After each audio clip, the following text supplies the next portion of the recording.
ગ્રાહક સુરક્ષાની પ્રમાણિત ચીજ વસ્તુઓનું એક નાનકડું નાટક જોઈશું, જેમાં એક છે રંગલો અને એક છે રંગલી. તા થૈયા થૈયા તા થઈ, તા તા થૈયા થૈયા તા થઈ.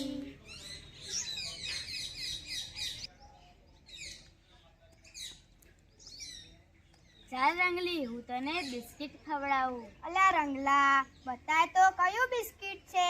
એમાં જોવાનું શું, છાની માની ખાઈ લે ને. એમ છાનું માનું ના ખવાય, એના પર FSSAI નો લોગો જોવો પડે, પેકિંગની એક્સપાયરી ડેટ જોવી પડે, પછી ખવાય. ખબર પડી ગયા રંગલા? હા હો રંગલી, તું તો બહુ હોશિયાર. ચાલ રંગલા, હું તને પ્રામાણિક ચીજ વસ્તુની નિશાની વિશે સમજાવું. ચાલ ચાલ રંગલી, સમજાવ.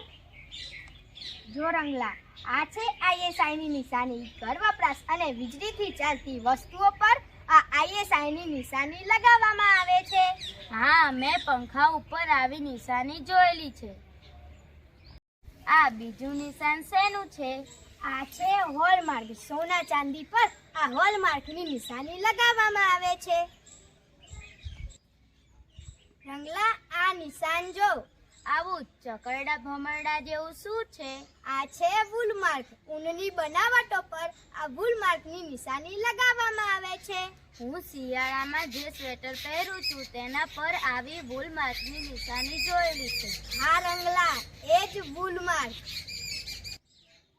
આ છે એગમાર્ક. ખાદ્ય પદાર્થ અને ખેત પેદાશો પર આ એગમાર્કની નિશાની લગાવવામાં આવે છે. મેં ઘઉંની કોથળીઓ પર આવી નિશાની જોયેલી છે.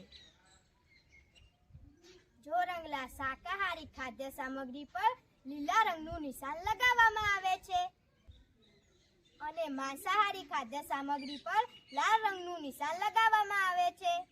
હવે સમજો આ બધી નિશાનીઓ કેટલી મહત્વની છે. હું તો સમજી ગયો, તમે બધા સમજી ગયા ને? હા. સારી ગુણવત્તાવાળી વસ્તુ ખરીદવા, નિશાની જોઈને વસ્તુ ખરીદવા. જાગો ને ગ્રાહક, જાગો ને ગ્રાહક, જાગો ને. તા થૈયા થૈયા